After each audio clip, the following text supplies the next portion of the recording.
আজকে গরুর কলিজা রান্না করব আমার বাবার রেসিপিতে। এখানে আমি পেঁয়াজ মোটা করে কেটেছি এবং সাথে দিয়ে দিয়েছি কাঁচামরিচ এবং শুকনো মরিচ, আর সাথে দিয়েছি আস্ত গরম মশলা। এই রেসিপিতে এভাবে কলিজাটাকে পাতলা পাতলা করে কেটে নিতে হয়। আমি কলিজাটাকে আগে সিদ্ধ করেছি, তারপর এরকম পাতলা করে কেটে নিয়েছি।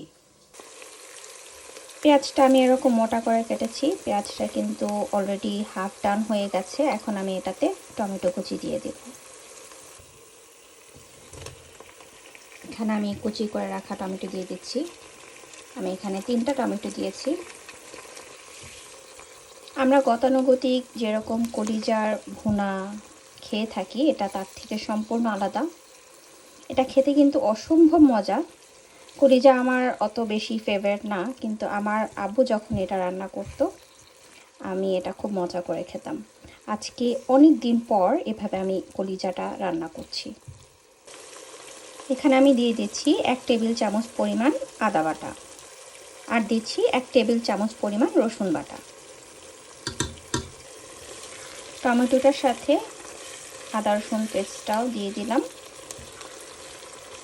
ভালোভাবে এটা এখন কষাবো। টমেটো প্রায় গলে গিয়েছে। এখানে আমি এখন দিয়ে দিচ্ছি 1 চা চামচ ধনিয়া গুঁড়া, আর সাথে দিয়ে দিচ্ছি স্বাদ মতো লবণ। এই রেসিপিতে আর কোনো মশলাই যাবে না, এখানে শুধু ধনিয়া গুঁড়াটাই যাবে। কোনো হলুদের গুঁড়া এবং মরিচের গুঁড়া কিন্তু এখানে আমরা ইউজ করছি না।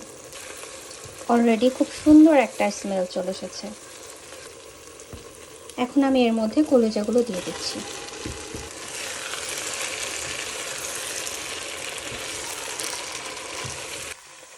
এখন আমি এর মধ্যে দিয়ে দিচ্ছি 1 চামচ পরিমাণ সয়া সস, কিছুটা কেচাপ দিয়ে দিচ্ছি, হাফ টিস্পুন ব্ল্যাক পেপার।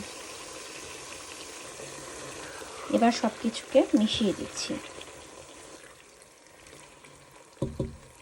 কলিজাটাকে আমি কিন্তু 5 মিনিট কষিয়ে নিয়েছি ভালো মতো। এখন এই পর্যায়ে আমি দিয়ে দিচ্ছি সামান্য পরিমাণে টেস্টিং সল্ট। এটা চাইলে আপনারা স্কিপ করতে পারেন, কিন্তু এটা দিলে স্বাদটা আরও বেটার হয়। আর এর সাথে দিচ্ছি সামান্য একটু ভিনেগার। ভিনেগারটা দিলে হয় কি, একটু ট্যাঙ্গি একটা ভাব আসে, যেটা খেতে কিন্তু খাওয়ার সময় খুবই ভালো লাগে।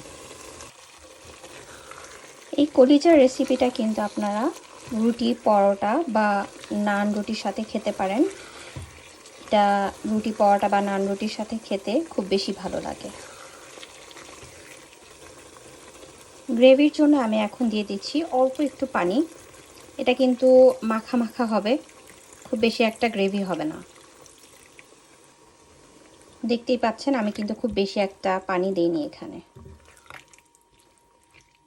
এটা আমি এখন মিডিয়াম লো হিটে রান্না করব 10 মিনিট। এরপর আপনাদেরকে দেখাচ্ছি ফাইনাল লুক।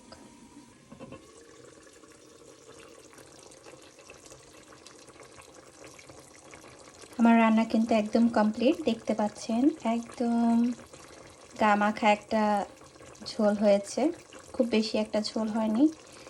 এভাবে কিন্তু আপনারা রান্না করে দেখতে পারেন। সব সময় আসলে এত তেল মশলা দিয়ে একই রকমভাবে খেতে ভালো লাগে না, তো এভাবে খেলে কিন্তু টেস্টটা একটু ডিফারেন্ট আসে আর খেতে ভালো লাগে। তো এই ছিল আমার কলিজার রেসিপি। আশা করব সবাই ভালো লেগেছে। ভালো থাকবেন। আল্লাহ হাফেজ।